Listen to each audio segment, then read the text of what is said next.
बिस्मिल्लाहिर्रहमानिर्रहीम। अस्सलामुअलैकुम वरहमतुल्लाहि वबरकातुह। मैं हूँ हाफ़िज़ मोहम्मद दानिश मुहियुद्दीन और आप सबको अपने channel learning with Danish Muhiyuddin में खुशामदीद कहता हूँ। अपने व्यूवर्स से रिक्वेस्ट है कि अगर अभी तक आपने मेरे चैनल को सब्सक्राइब नहीं किया तो मेरे चैनल को सब्सक्राइब करें और साथ ही मौजूद बेल आइकन को प्रेस भी कर दें। आज हम first year mathematics chapter number 5 groups के कुछ सवालात जो हैं वो पास पेपर से सॉल्व करेंगे। 2017 में क्वेश्चन नंबर 3 का जो पार्ट 1 है वो इसी चैप्टर से रिलेटेड एक सवाल है। इस सवाल को पढ़ते हैं। By drawing composition table show that S, asterisk is a groupoid if S is equal to 2, 4, 6, 8 and steric is defined on S by x steric y is equal to 4 where x and y belongs to S। इस सवाल में एक set S given है जिसके elements 2, 4, 6 and 8 हैं और आपसे कहा यह जा रहा है कि कंपोजिशन टेबल को ड्रॉ करते हुए साबित करें कि S एक ग्रुपॉइड है। इसके अलावा इन्होंने जो स्टेरिक है या जो ऑपरेटर है उसको डिफ़ाइन भी किया है S में कि जब भी आप S में मौजूद कोई भी एलिमेंट्स किसी भी दो एलिमेंट्स को आपस में ऑपरेट करवाएंगे स्टेरिक के साथ तो आंसर जो है वो 4 आएगा।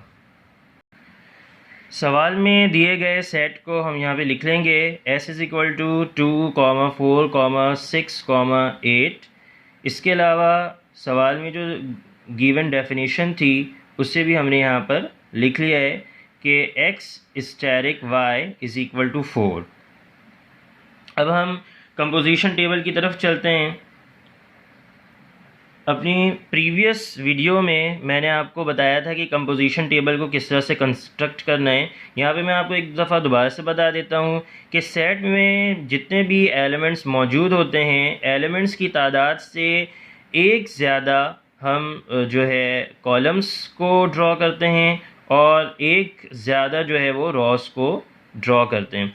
तो इस सेट में चूँकि 4 एलिमेंट्स मौजूद हैं तो हम टेबल में 5 कॉलम्स और 5 रॉस ड्रॉ करेंगे। उसके बाद टेबल के पहले स्क्वायर में हम ऑपरेटर जो है वो बना लेते हैं। क्योंकि सवाल में ऑपरेटर स्टेरिक गिवन है तो हम यहाँ पे स्टेरिक बना लेंगे। उसके बाद फर्स्ट रॉ और फर्स्ट कॉलम में हम सेट के जो एलिमेंट्स हैं उसे तरतीब से लिख देंगे। तो सेट के एलिमेंट्स हैं 2, 4, 6 एंड 8। Similarly 2, 4, 6 and 8। स्टूडेंट्स जो यहाँ पे गलती करते हैं वो ये करते हैं कि वो स्टेरिक को मल्टीप्लिकेशन समझते हैं और वो 2, 2 ज़ा 4, 2, 4 ज़ा 8, 2, 6 ज़ा 12, 2, 8 ज़ा 16 लिख देते हैं। हालांकि यहाँ पर ऐसा नहीं है। सवाल में दी गई डेफिनेशन के मुताबिक स्टेरिक जो है वो मल्टीप्लिकेशन नहीं है। स्टेरिक जो है वो मल्टीप्लाई नहीं करना है स्टेरिक में। यहाँ पर डेफिनेशन ये दी गई है। एक दफ़ा हम डेफिनेशन को देख लेते हैं। सवाल में लिखा हुआ है कि x asterisk y is equal to 4 where x and y belongs to S। अब S में 4 ही एलिमेंट्स हैं। कह रहे हैं कि अगर x और y S के ही एलिमेंट्स हैं, कोई भी दो एलिमेंट्स हैं, तो जब आप उसे आपस में स्टेरिक के ज़रिए ऑपरेट करवाएंगे तो आंसर हमेशा 4 आएगा। यही वजह है कि जब आप 2 स्टेरिक 2 इसे सॉल्व करेंगे तो आंसर 4 आएगा। 2 स्टेरिक 4 जब इसे आप सॉल्व करेंगे तब भी आंसर 4 आएगा। 2 स्टेरिक 6 भी 4 होगा। सिमिलरली ये सारे जो आंसर्स हैं वो असल में 4 आएंगे। इसकी वजह यह है कि आप सेट से किसी भी दो एलिमेंट्स को लेकर स्टेरिक के ज़रिए ऑपरेट करवाएंगे तो डेफिनेशन के मुताबिक सिर्फ 4 आएगा। लिहाजा इसमें तमाम जो आंसर्स हैं वो तमाम एलिमेंट्स 4 हैं। Since all the elements in the composition table belong to S, so the set S, steric is a groupoid.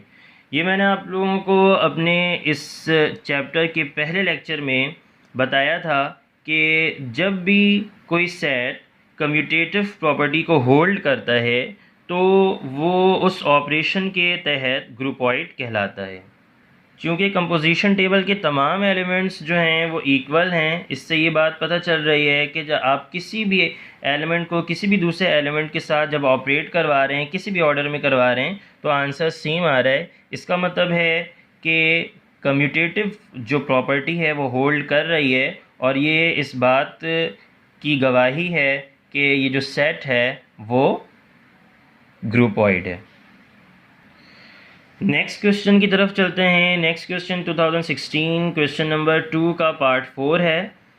Question में लिखा हुआ है let's asterisk be defined in Z by P asterisk Q is equal to P plus Q plus 3 for all P and Q belongs to integers. Show that A, steric is commutative in Z. B, identity element with respect to steric exists in Z.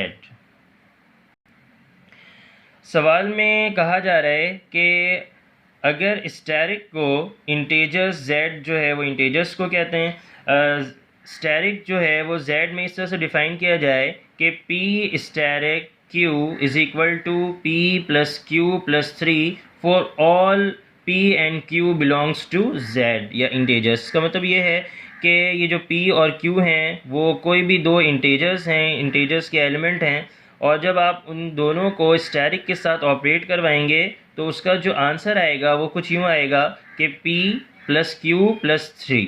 इसका मतलब ये है कि जो भी दो numbers होंगे उन दोनों नंबर्स का एडिशन प्लस 3 ये डेफिनेशन के मुताबिक है।